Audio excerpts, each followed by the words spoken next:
Baik, Assalamualaikum warahmatullahi wabarakatuh. Perkenalkan, di sini saya Nikola Vito Kuarta, mahasiswa Muslim Universitas Indonesia, program Magister dengan NPM 2306-29-2992. Di sini saya akan mencoba untuk menjelaskan satu dimensi jenis elemen analisis pada sebuah device HPCE menggunakan Autodesk Inventor Instance dengan pendekatan DAI 5 Confusion Thinking Framework.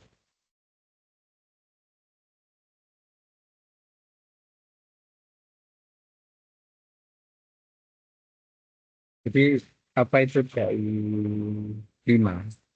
Di DAI 5 itu adalah gabungan antara DAI ditambah di 4. Ini adalah sebuah konsep kerangka berpikir yang dikembangkan oleh Dr. atau dosen Ahmad Indra, yang merupakan beliau seorang dosen dari jurusan Teknik Mesin Fakultas Teknik Universitas Indonesia. Di kerangka berpikir ini digunakan dalam mengerjakan sebuah pekerjaan untuk mendapatkan hal yang ingin diketahui dan juga untuk mendapatkan hal yang bersifat fundamental, bagaimana alam ini bekerja karena kuasa dari Allah Subhanahu wa Ta'ala. Nah, lima itu sendiri adalah yang pertama ada inisiator, yang kedua ada intention, yang ketiga ada initial thinking, yang keempat ada idealization, yang kelima adalah instrument set. Dimulai dari inisiator. Jadi seperti yang sudah dibahas sebelumnya bahwa framework ini dibuat oleh Pak Dai atau dosen atau Dr. Ahmad Indra. Dia lahir di Mataram 11 Juni 1967. Pekerjaan adalah dosen teknik mesin STUI dari tahun 1992 sampai dengan sekarang. Kemudian untuk lewat pendidikan adalah Mechanical Engineering Universitas Indonesia, lulus pada tahun 1991. Kemudian lanjut di Mechanical Engineering Universitas Teknologi Malaysia, lulus pada tahun 1997. Kemudian dua temuan yang sudah beliau kerjakan adalah terkait DAI 5 atau DAI 5 Framework Consciousness Thinking. Kemudian beliau juga founder dari Center of Computing and Information Technology Fakultas Teknik Universitas Indonesia atau biasa disebut CCIT FTUI.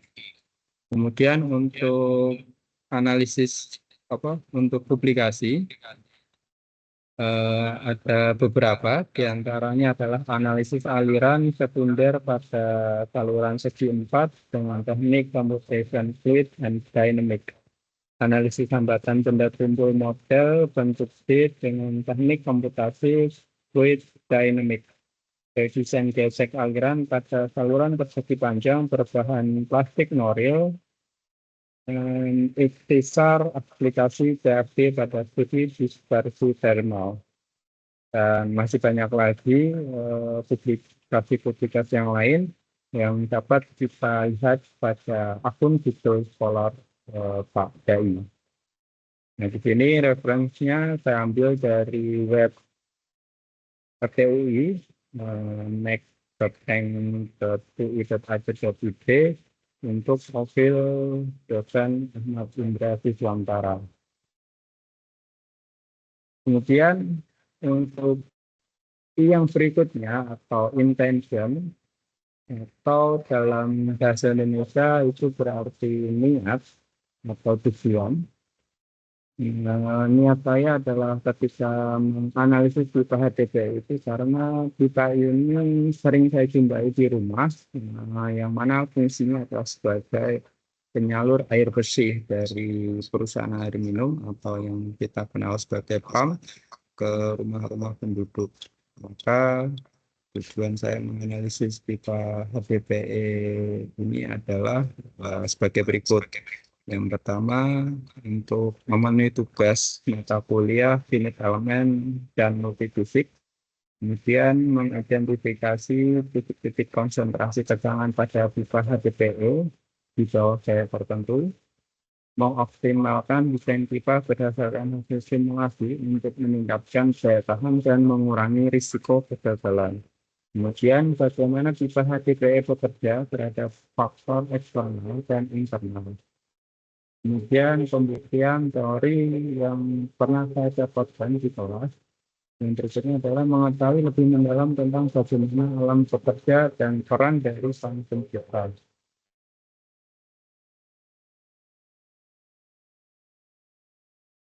Nah, di sini ada klasifikasi pipa. Jadi pipa itu dibagi berdasarkan 4 kategori, berdasarkan material, berdasarkan kegunaan, berdasarkan produksi, metode produksinya, dan berdasarkan tekanan kerja.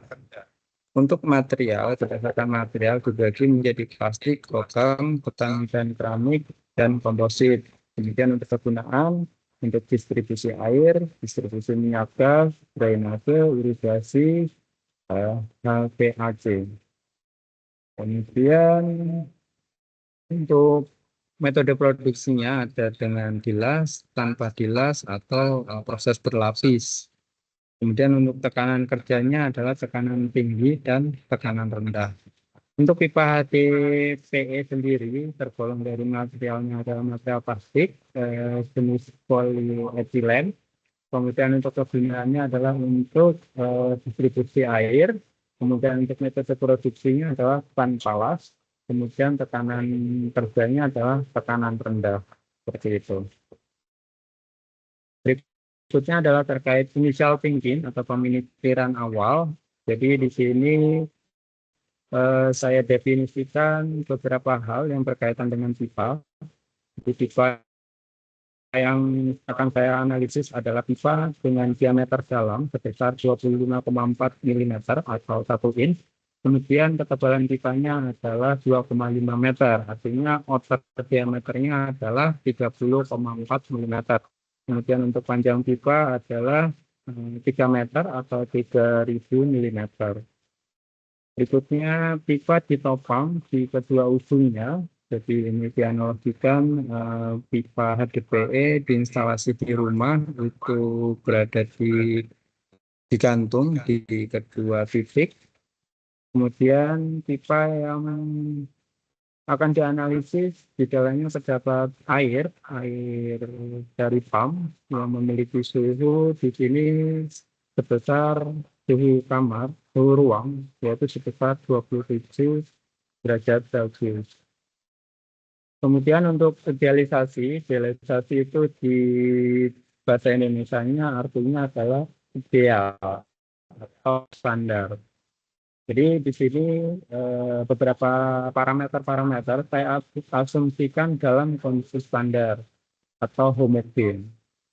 Pipa saya anggap homogen dan isotropik. Jadi respon material HDPE terhadap beban dianggap seragam di seluruh panjang pipa. Kemudian suhu stabil pada suhu ruangan yaitu suhu 27 derajat Celcius.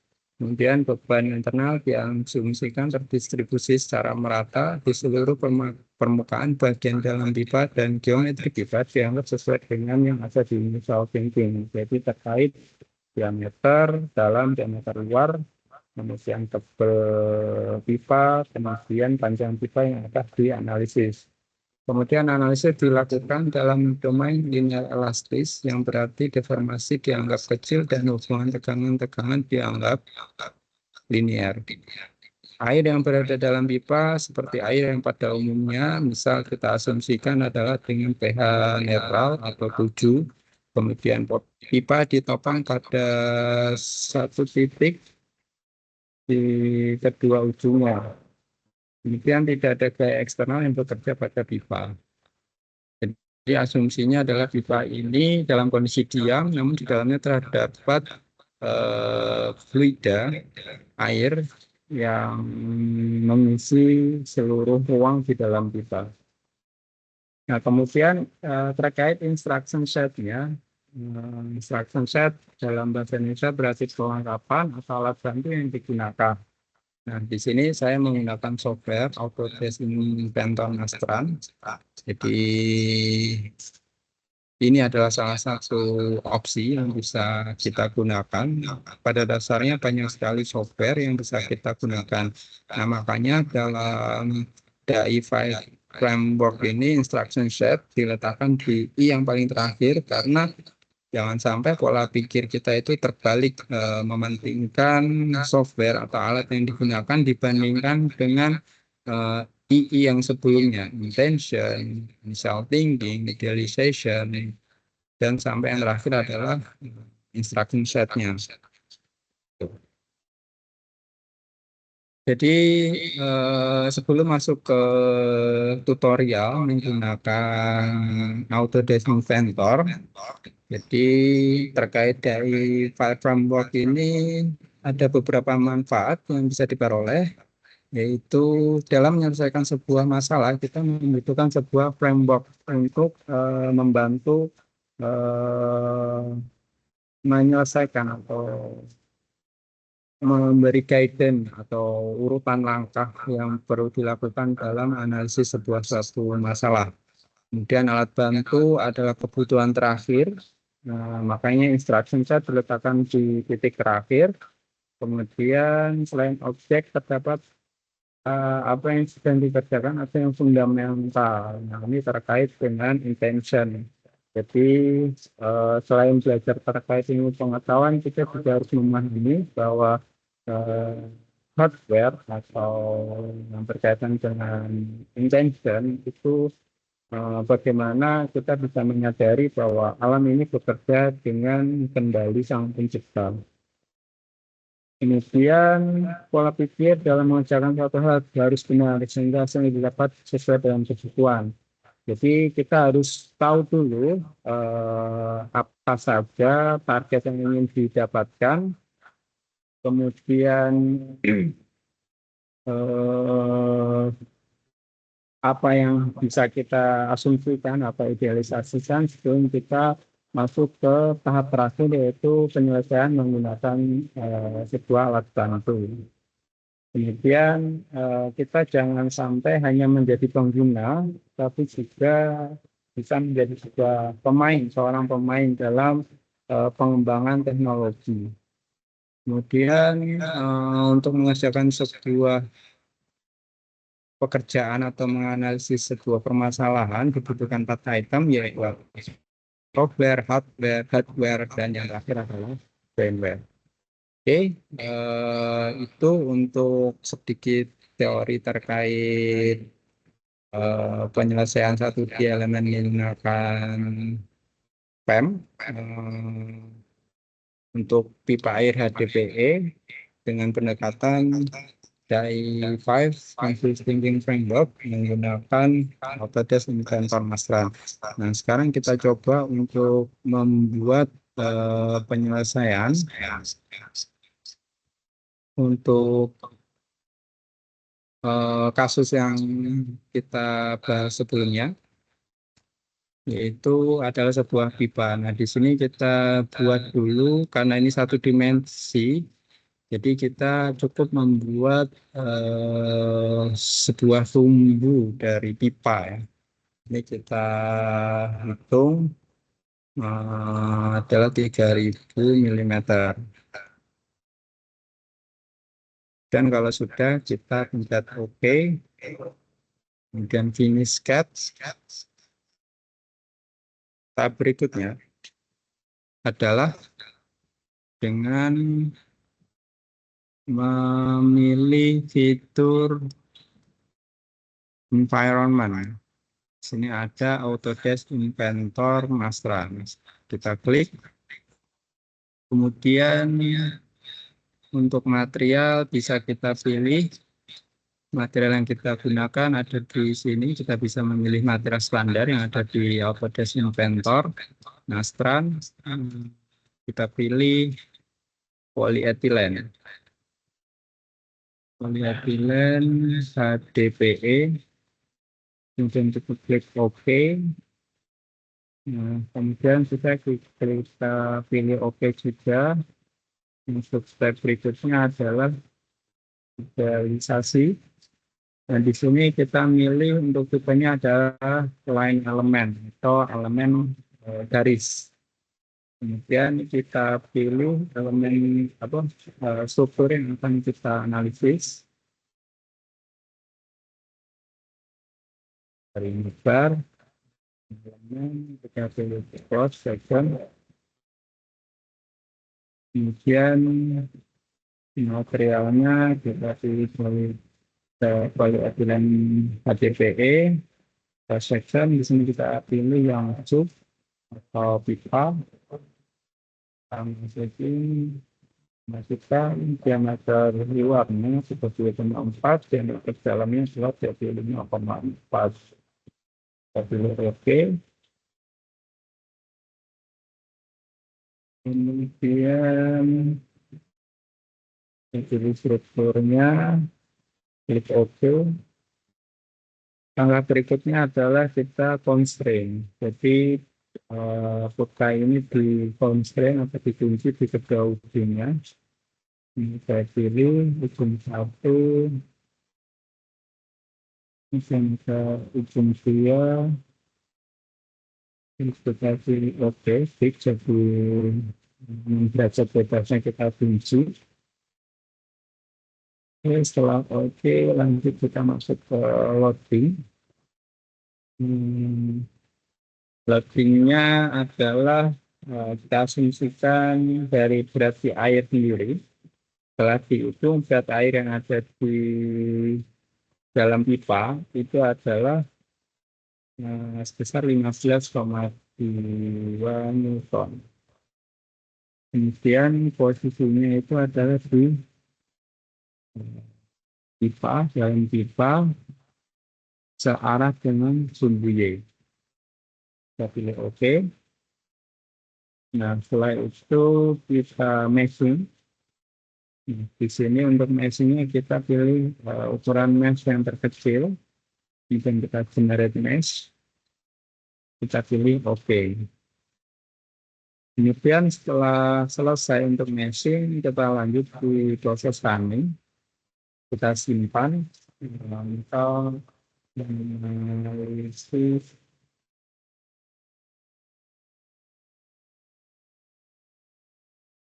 kita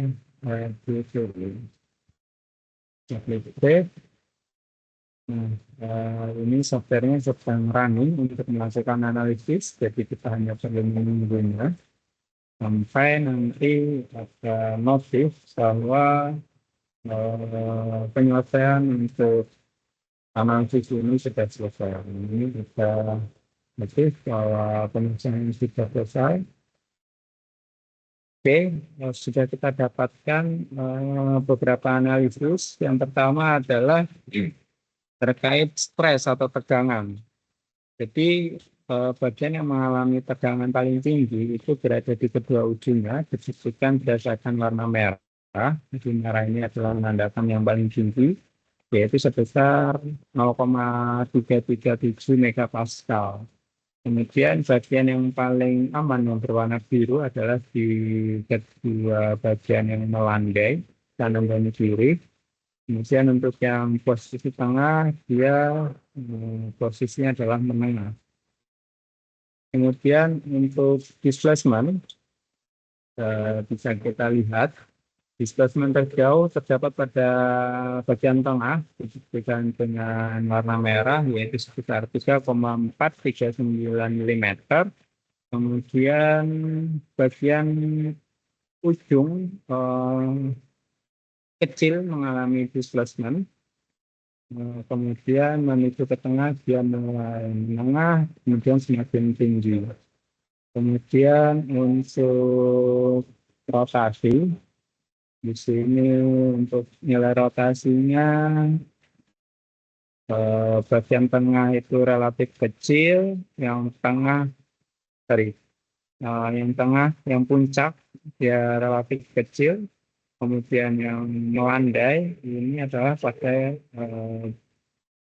nominal yang terbesar. Kemudian di kedua ujung mengalami rotasi yang kecil. Kemudian untuk safety factor ya, ini mungkin bisa kita lihat, bisa kita informasikan.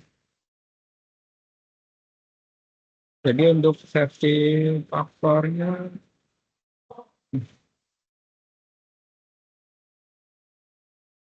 bisa kita lihat bagian yang paling aman adalah bagian yang naik maupun turun di kedua sisi ini. Kemudian yang paling beresiko adalah bagian ujung dan bagian tengah dari struktur pipa. Baik, mungkin itu yang dapat saya sampaikan terkait analisis satu dimensi unit elemen pada sebuah pipa air HDPE menggunakan Autodesk Inventor Naspen dengan pendekatan KI 5 Consistent Framework. Dari saya sekian, saya tutup. Wassalamualaikum warahmatullahi wabarakatuh. Terima kasih.